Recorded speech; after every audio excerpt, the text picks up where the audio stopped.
Hi, I'm Sarah. And I'm Drew. And welcome to Let's Table It. Today we have something a little different for you. We have started a new project, just kind of a personal project for us, because a little bit of history here. When we first got into the hobby, we maybe had a couple shelves with games on it. Yeah.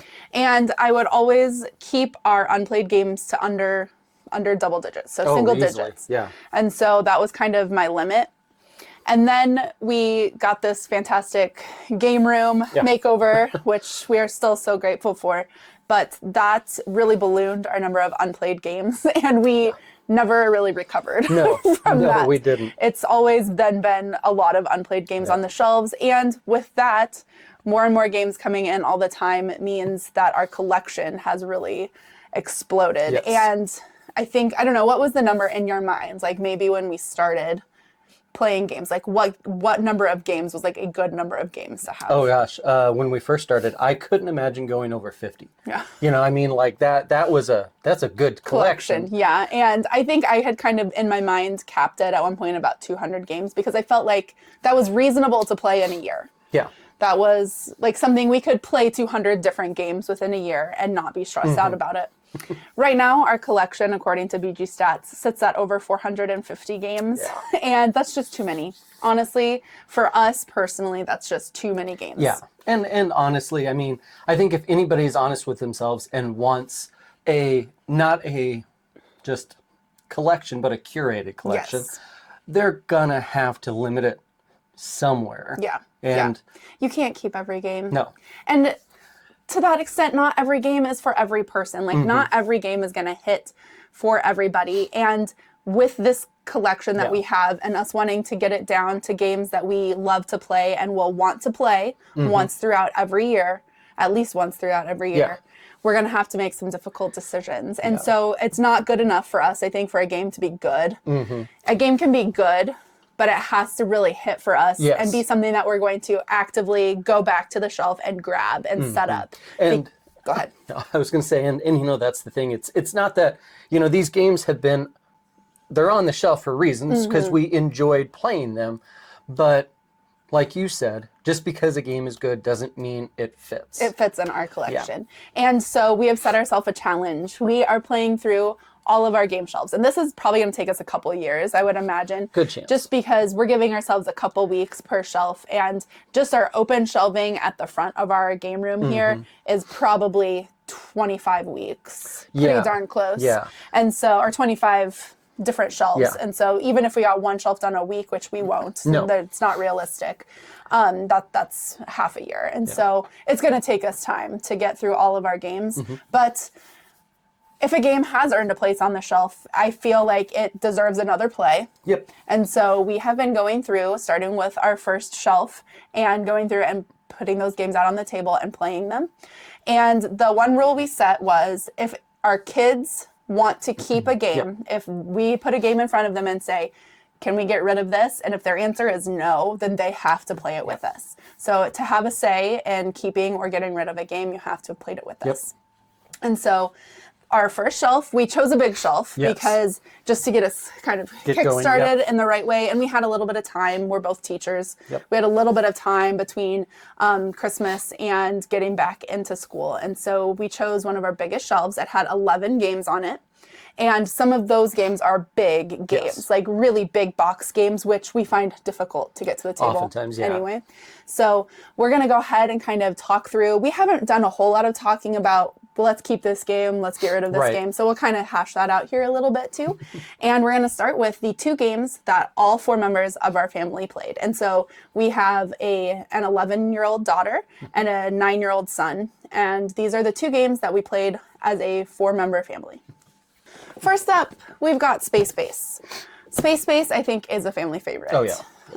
We've tricked out our copy a little bit. We have some overlays that you can put on, 3D printed overlays. We have all of the expansions, which we've maybe played a little bit of one. I know. So that's something maybe that we need to explore a little bit moving forward too. But what I love about Space Base for our family is that there's no downtime. So every time somebody rolls, you're looking to see if you've gotten something. And kind of thinking ahead too, like, oh, if that card's still there, that's what I want. And kind of doing some of that thinking. Everyone's active the whole time. And honestly, it works so well with that age, with kids that are 8 or 9 and above, because there isn't that downtime. And at the same time, nothing is so difficult as far as understanding how it works. Yes. There's a few, but oftentimes the kids kind of skip the ones that need to be charged and things, and they get a bunch of And the I think others. when we first started playing, we did that too. Oh, yeah, We didn't really understand the power of some of those charges, and so that's kind of fun for us. We can take some more of those difficult level cards and try to work those into our engine while they're maybe keeping to something a little more simple. But again, it's an old school engine builder that I don't think will ever go out of style, at least for our family. Yeah. So we'll do 3, 2, 1, and you can say keep, cull, or meh, because meh is like, I just don't really care either way. I don't have strong feelings. Gotcha. Okay, are you ready? Yep. 3, 2, 1, keep. Pretty easy. Easy decision. So that's a good one to start with. Easy decision. Okay, looks like the next one is Between Two Castles. So, again, we played this with the kids because really, I know there's a single, but 3-player plus is where this is going to be really good, because you're working on, castles with 2 other people, and you're the in-between. So, basically, it's another one of those, tableau building essentially, but I like the little quirkiness that you've got these rooms, they score different ways, you've got different things going on, you're trying to build both of yours without overpowering one to allow the person next to you that you're building with do really well. I really enjoy this game. I think it's cool. I think the kids really enjoyed looking at the tiles' names and like, oh my gosh, that's what this room is, and that kind of stuff. So that was engaging for them. One thing about this game is it is one of our higher player count games. And so if we did have people over to play, this would be one that it plays up to 8 players. And so much of the action is simultaneous that it wouldn't drag. This was the first time that our son had played it. He was okay on it. I don't know that it really grabbed him, apart from reading some of those names and seeing what kind of rooms he could build. This was our daughter's second time. I think she enjoys it a little bit more. I think so too, yeah. But it's just so easy to table. The insert in this is fantastic. Just drop everything out onto the table, pick up a stack of tiles, choose 2, and pass them on. And that's what you're going to do the whole game. You'll do that 2 different rounds of choosing tiles from the center and then passing them around. And so it's just fun to maximize your score, see what kind of castle you build. Like the shape of it could be quirky, or just the types of rooms that you end up with could be quirky too. So. And I think the other great thing about that insert is if you are playing with 6, 7, 8 people, this makes tabling it with that large crowd so much easier too. So those types of things, I think they really help in the long run, to especially just to keep the game around. You don't feel like you have that overhead of getting things set up. So okay, are you ready? I think so. 3, 2, 1, keep. Yeah, and I think it's that higher player count for me that's going to keep it around, because we don't have very many games that play up to 8, and I think you just really enjoy the comboing and the I think it's point salad-iness of it. So definitely an easy choice again. So the next category of games are games that we played with our daughter. Our son didn't have any in this round of games that was just kind of his kind of game that he wanted to play with us. But we did have a couple that our daughter wanted to play. So we'll start with those. So, Quacks. Oh, yes. Quacks of Quedlinburg, classic, push your luck, bag builder. I think one thing that annoys me a little bit about this bag building, as opposed to something like Life of the Amazonia, is Life of the Amazonia, you're going to draw through your whole bag, and you're going to be able to see all your tokens at least once, before you're going to reset it. Whereas Quacks, you're going to reset your tokens every time. And you really got caught last time. It was rough. Yeah, I just kept pulling the whites out, left and right. I think at one point I busted, and I think I had pulled, and this was late game, pulled enough whites to bust, and I think I had pulled 2 colored ones to go with. And I emptied the rest, and it's just nothing but, all the big stuff that I had collected. So it's rough in that respect. And you can say there's a catch-up mechanism with the rat tails. Yeah.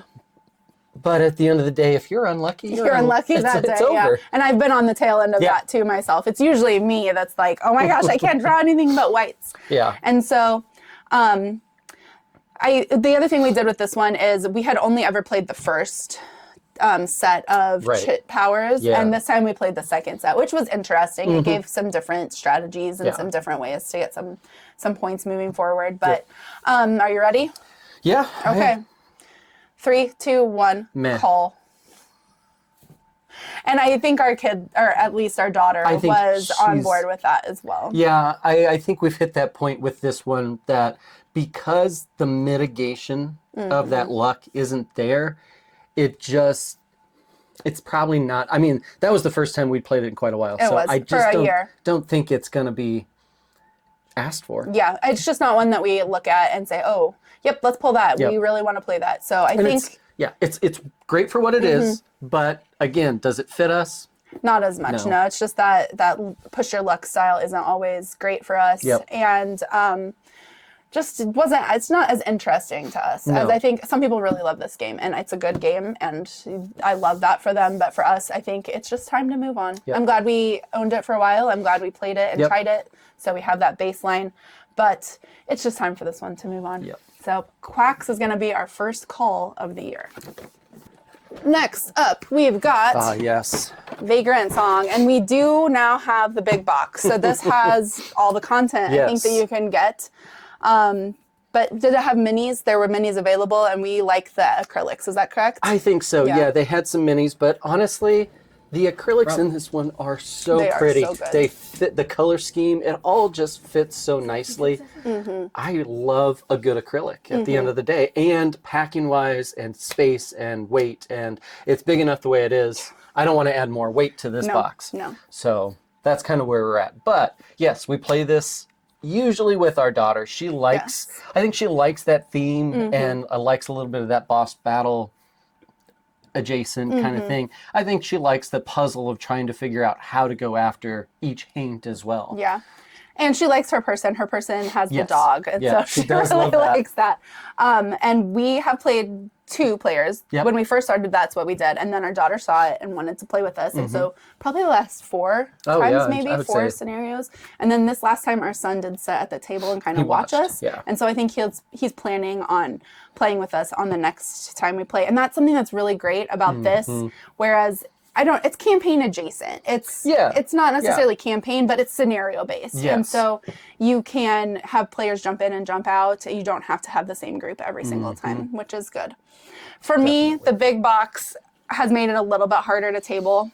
There's more content to sort through. I'm usually the one setting it up. And so for me, I have to dig through all the acrylics. I have to find the cards that go for this scenario. I have to figure out where we left off last time. And did we do this scenario or are we on this one? And so that makes it a little bit harder for me to table.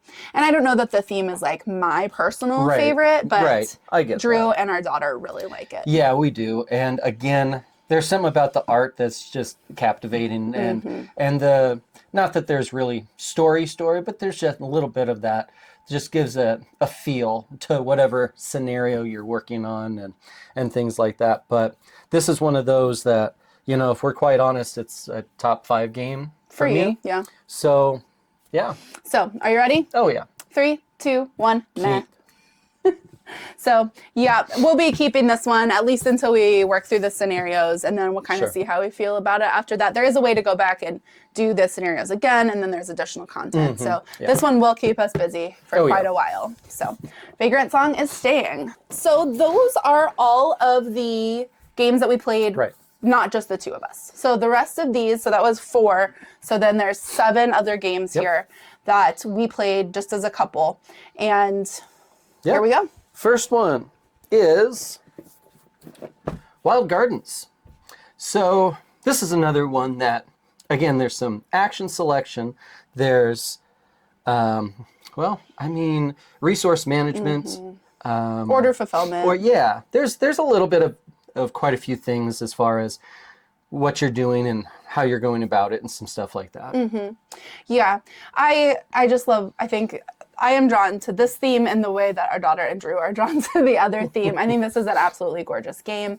The idea of, wandering on the path and foraging ingredients and then making food for your friends, like that just sounds like a really good time to me. Right. And so we do have the upgraded components on this one, which I think adds to that special feeling of this one for me. And I think it's a lot of fun. It's a relaxing play. It's not as stressful, but it still has decisions to make, and you still have to figure out how to get your actions and your bonuses, your little engine you've built up on your player mat to work for you and do the best you can with it. Right. Yeah, and it definitely is that. I think if you want, a Euro style adjacent game that doesn't feel grueling or, mind bending and stuff like this is definitely that. It is that relaxing feel. The art goes, kind of contributes to that, I think, as well, and all of that type of stuff. Okay. Are we ready? Yep. 3, 2, 1, Meh. keep. So yeah, it's just not Drew's theme. I think the theming. I don't mind the theme too much. I'm not drawn to the art. Art, yeah. It's just a little meh. Cutesy for you, maybe. I don't know. It isn't me, but I don't mind playing it. Yeah, and it is one that I will pull off the shelf. Like I will be like, I want to play Wild Gardens. I will set it up. Will you play it with me? Yep. So this one is staying for now. Okay. Next up is Wild Realms. This was one of our first Kickstarter backs from a while ago. Yep.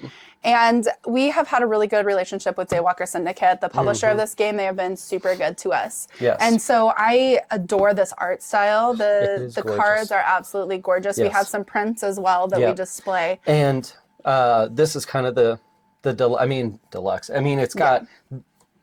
The art is second to none. They really went all out on production. Yeah, with the this player one. mats are nice. The player boards are big. The cards, it's tarot-sized cards.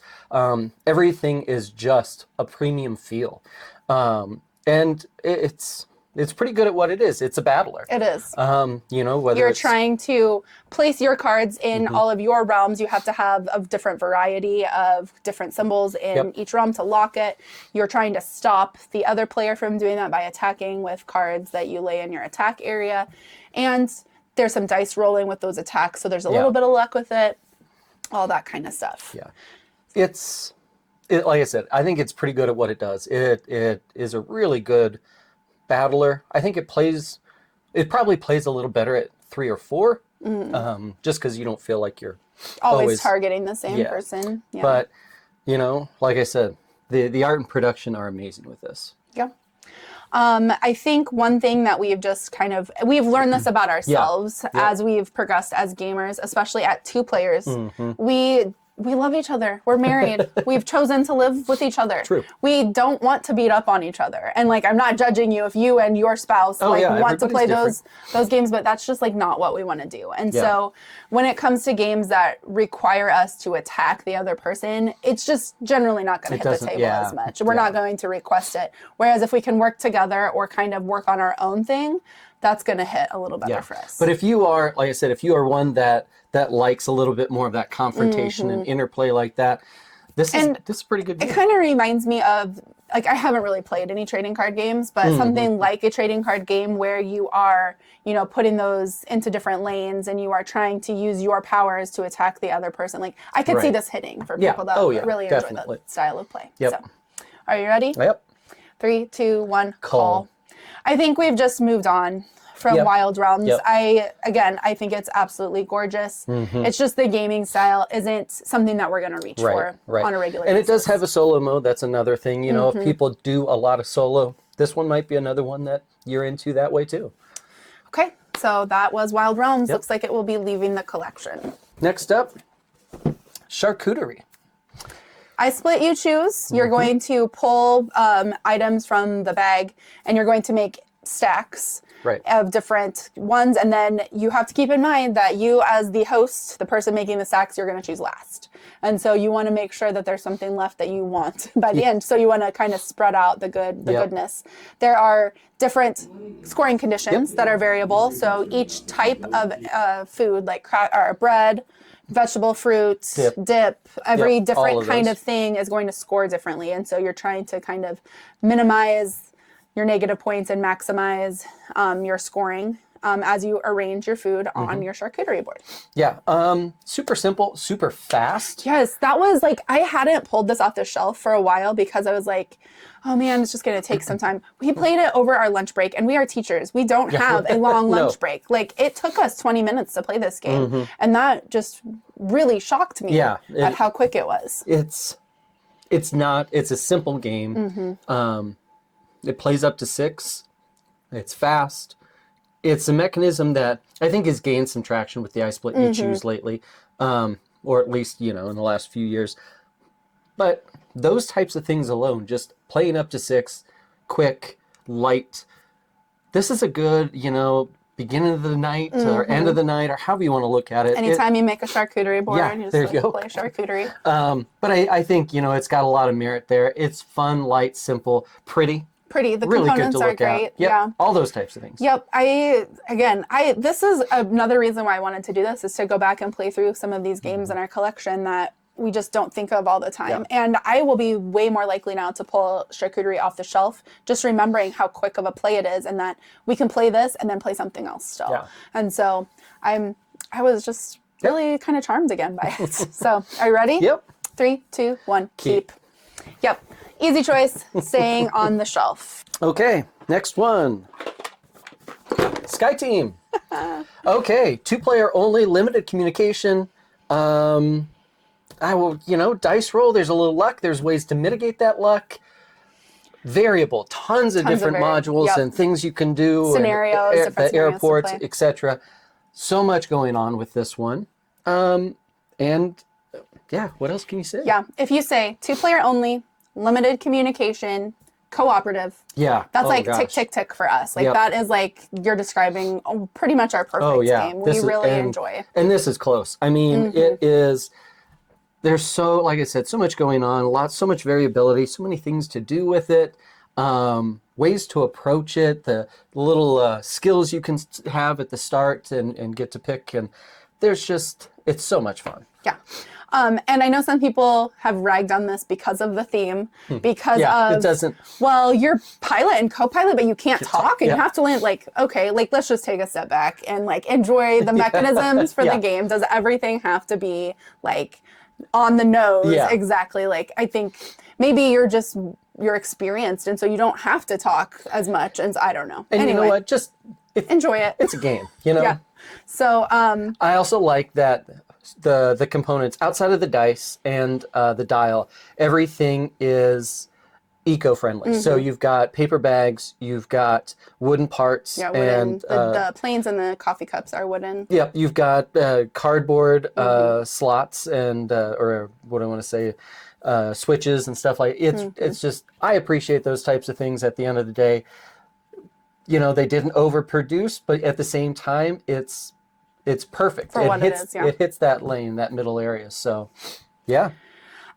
So for this one, we are kind of in, there's green scenarios, yellow, red, and black, and we're just kind of getting into the red scenarios. So I will be interested if we revisit this once we've gone through all those scenarios. I know there is an expansion, but then we'll see after we've kind of done all of it, will we still revisit it? I think that will be interesting to see in the future, but for now, I feel like we still have a lot to explore for Skye Team. So, ready? Yep. 3, 2, 1, keep. A 2-player favorite, for sure.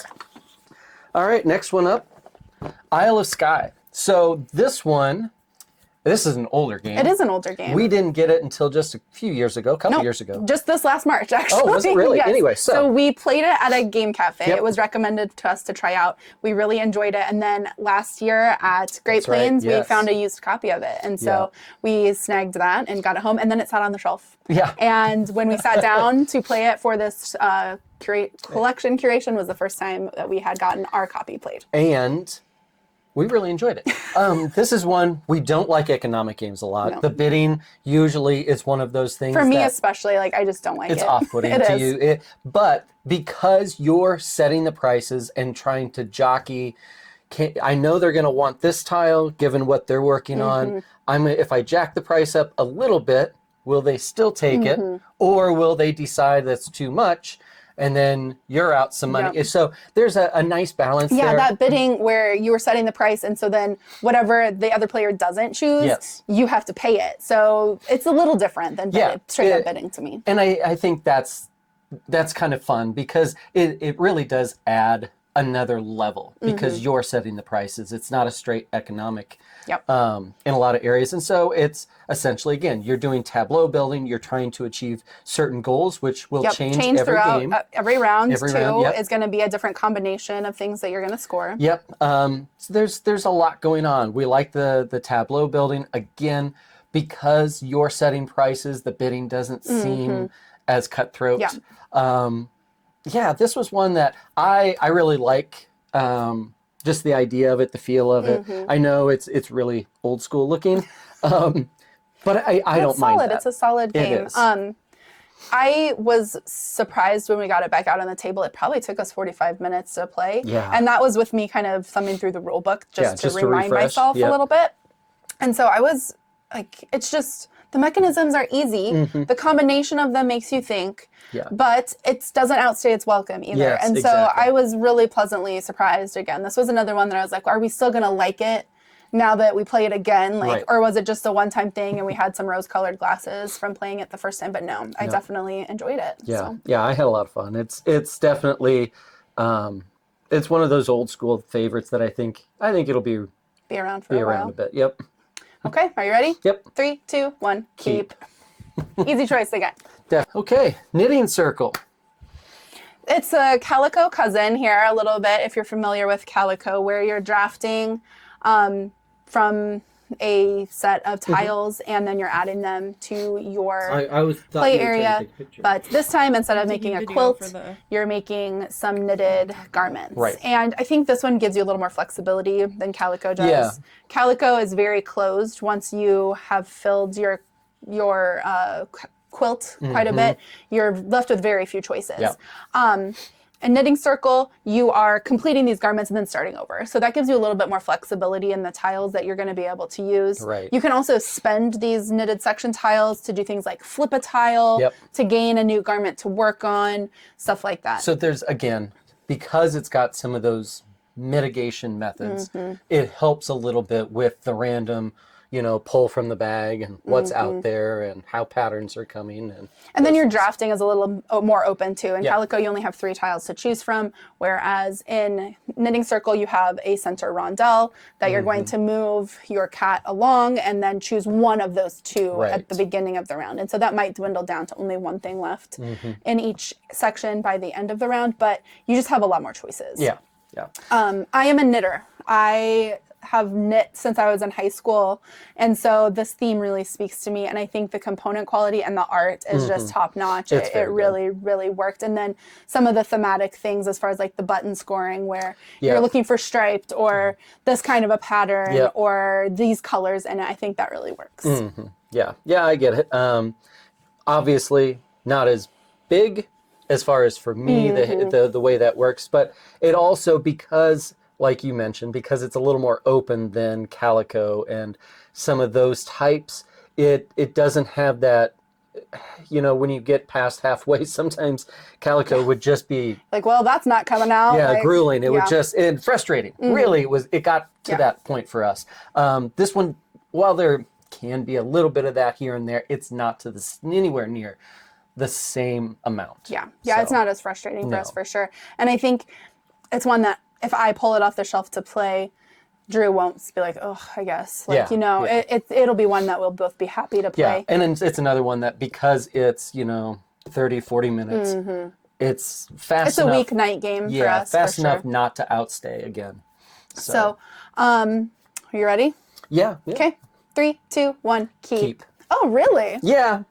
That surprises me. Yeah. I thought you'd be met on that one.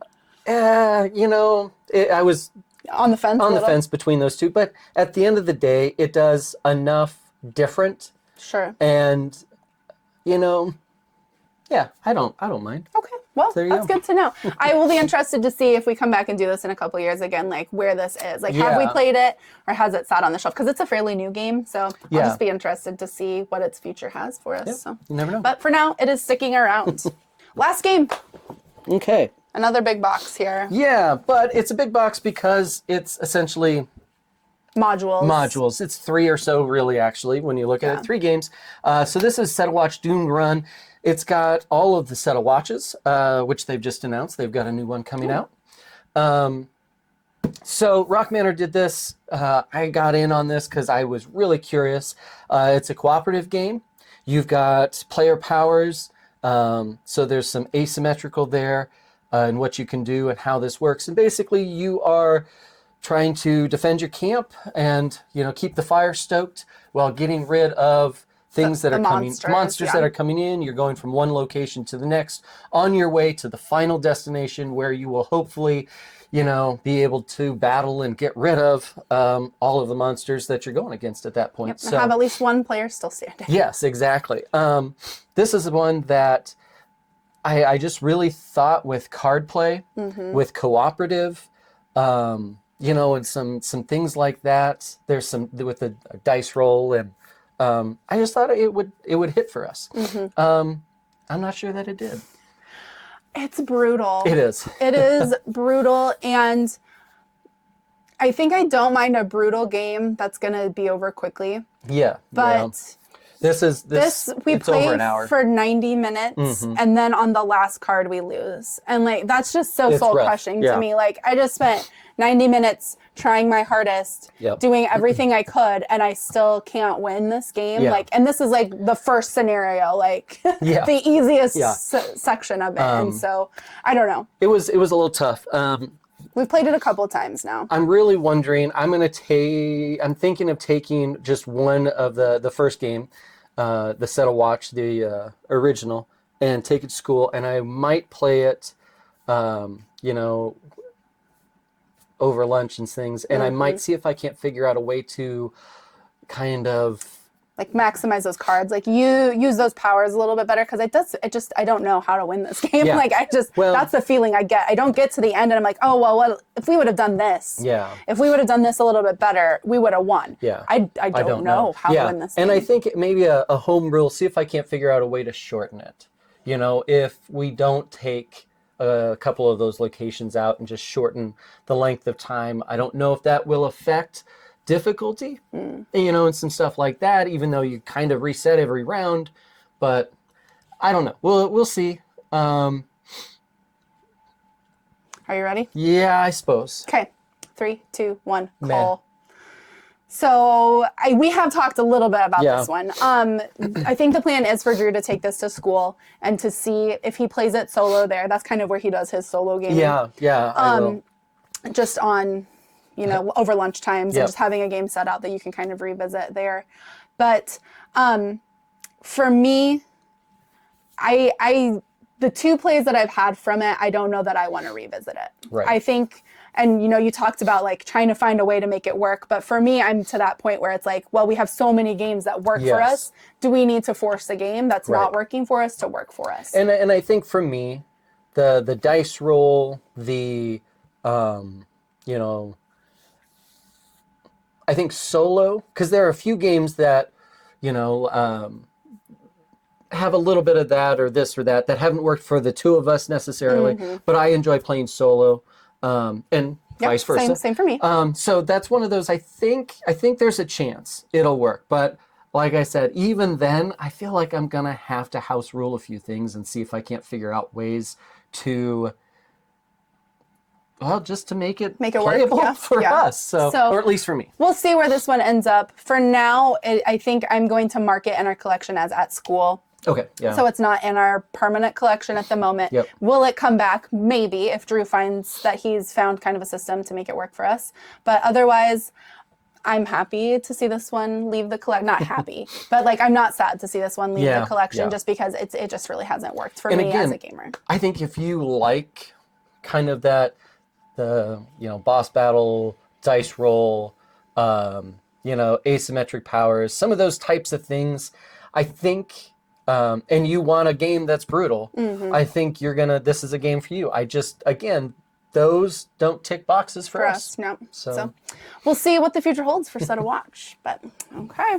that is our first shelf done, completed. There it is. I had given us an extra week actually to get this done. So we kind of got this done ahead of time, which makes me really happy. A few things, if you're looking to do this yourself, a few things that have helped me is I cleared those shelves and I put all those games by the game table just because they're easier to grab out and set up that way. And then just staying motivated, like kind of knocking out some of those on that stack that are a little bit more like grueling for you, like maybe knock those out first so that then you're like, oh, well, now I get to play these favorites that I have, and maybe sandwiching some of those that you really like with some that you're not so sure about. And then I think the other thing we've talked about, it didn't happen on this shelf, but if we end up at the end of a shelf and we have a game there that's just like, oh, I don't want to play it. Like I can't make myself set that up. Then that just means it needs to go. Like if we don't want to play it, let's get it out of the collection. And so we're not like forcing ourselves to play these games when we don't want to, but it is nice to revisit them.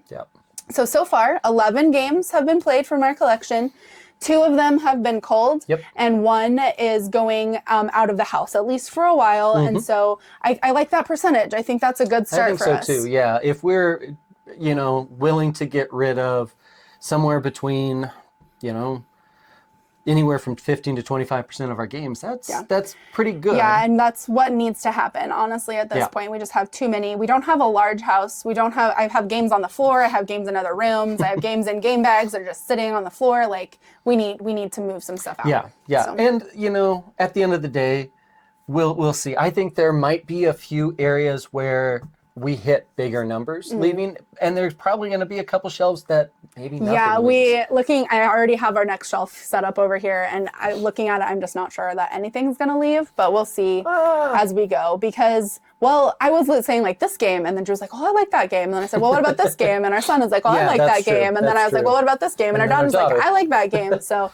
we'll see once we play them again where we stand on everything. But we hope you'll stick around and enjoy this series. We're having a lot of fun just revisiting some old favorites and getting to talk about them too, because sometimes these games kind of disappear and we don't get to, like Isle of Skye. I never hear anybody talk about Isle of Skye, but it's an older title. It is a great game. And so maybe if you see this and you see us talking about it and you find a copy to try yourself, like I'd love that. I think that's amazing. Oh, and we definitely have some that they're a little more indie. You don't see them as often. And I think it helps for people to just get those names out as much as possible. And again, anytime that we have a game that's leaving, it doesn't necessarily mean it's a bad game. It obviously doesn't even mean that we didn't like the game. Yeah, it's just probably not a fit for us. Or we've outgrown it. And we've just moved on. Have a game that kind of replaced it with a mechanism that we have just liked a little bit more. So, well, we still have some work to do. I better get some of these games set up so we can do another video here in a couple weeks. So we hope that you will subscribe to follow along with what we're up to.